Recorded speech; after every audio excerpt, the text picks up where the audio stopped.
Salut à toutes et à tous. Nous commençons notre chapitre sur les fonctions à plusieurs variables.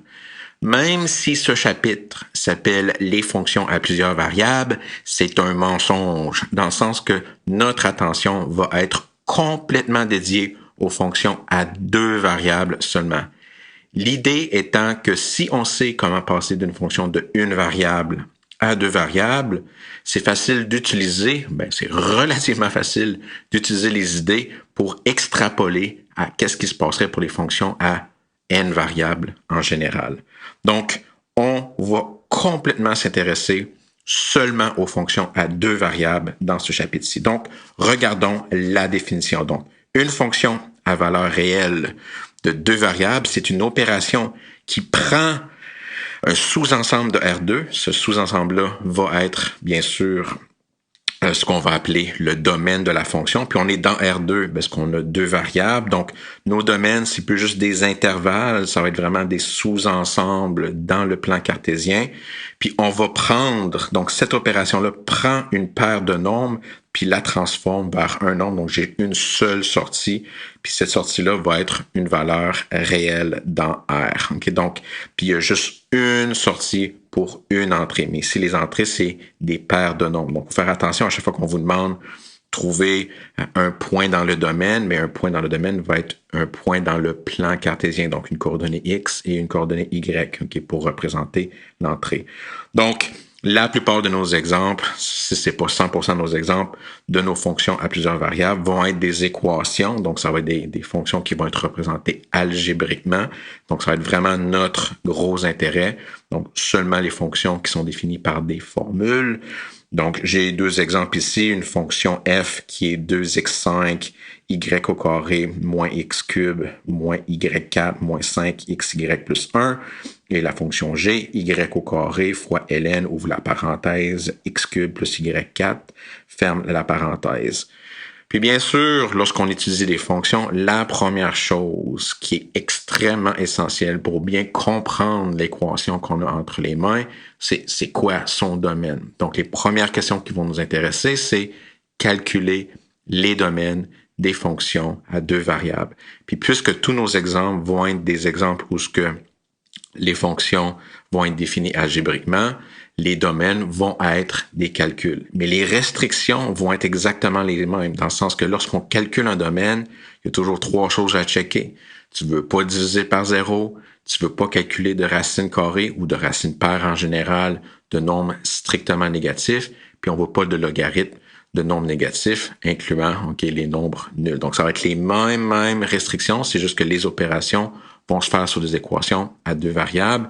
Puis la difficulté principale lorsqu'on calcule un domaine, c'est de bien visualiser le domaine. Donc, c'est pas juste des intervalles ou des sous-intervalles de R, on parle de sous-ensemble de plans cartésiens. Puis la meilleure manière de donner une réponse de domaine de fonction, c'est en illustrant où c'est que cette fonction-là est définie. Donc, faisons quelques exemples ensemble pour calculer des domaines de fonctions à deux variables. Donc, notre premier exemple, calculons le domaine de la fonction f qui est x fois ln en parenthèse y plus 1, ferme la parenthèse, divisé par x au carré plus y au carré. Puis tant qu'à être là, on va faire un exemple où on va simplement calculer la sortie à 2, 1. Puis bien sûr, évaluer une fonction, c'est comme avant, c'est juste que là, maintenant, on a deux entrées. Donc, si je vous demande de calculer la valeur de la fonction à 2, 1, je dois remplacer toutes les x par 2. Donc, dans ma formule, je remplace toutes les x par 2, puis je remplace toutes les y par 1. Et ensuite, j'évalue. Donc, si je remplace toutes mes x par 2, je vais avoir, et toutes mes y par 1, je vais avoir 2 ln de 1 plus 1 divisé par 2 au carré plus 1 au carré.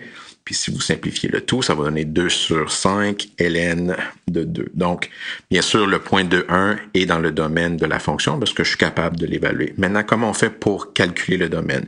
Donc, j'ai un dénominateur. Donc, si je commence avec la division par 0, donc mon dénominateur qui est x au carré plus y au carré. Donc, pour la division par 0, c'est comme avant. Je veux pas que ce soit égal à 0. La seule manière que x au carré plus y au carré va donner 0, c'est si xy est égal au point 0, 0. C'est le seul point, parce que si tu mets les coordonnées au carré, dès qu'une des deux n'est pas égal à 0, tu vas avoir quelque chose qui est strictement positif. Donc, l'origine n'est pas dans le domaine de définition. Donc, c'est là, il faut penser, là, les domaines, c'est des sous-ensembles du plan cartésien. Donc, l'origine, le point 0, 0, n'est pas dans le domaine de la fonction. J'ai aussi un terme logarithmique. Donc, pour les termes logarithmiques, je veux que l'intérieur soit strictement positif.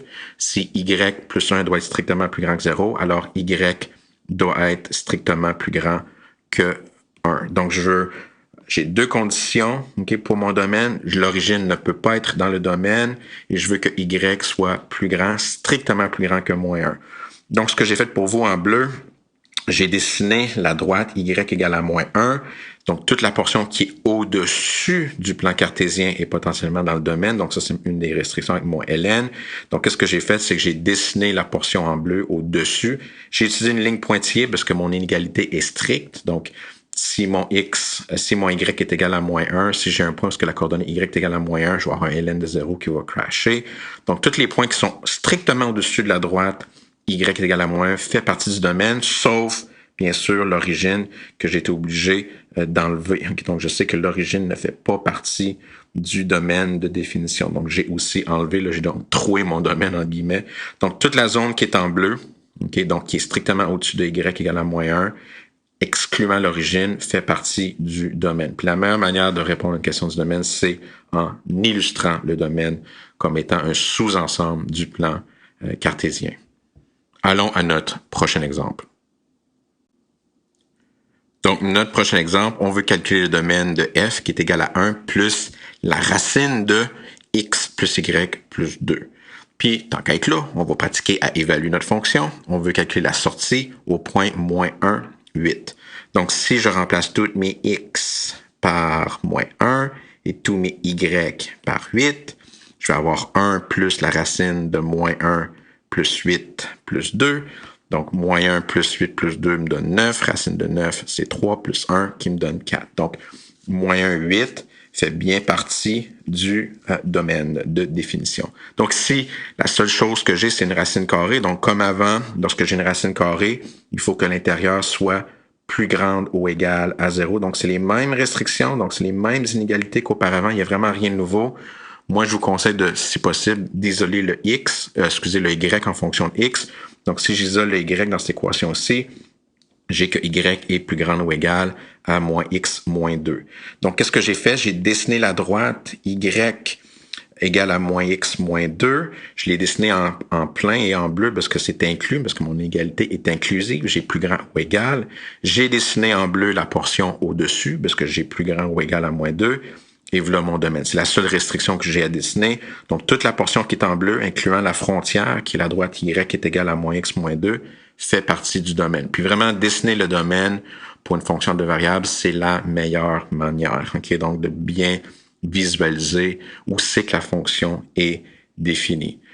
Et je vous invite à faire en exercice le prochain exemple de calculer le domaine de 1 sur y ln de x.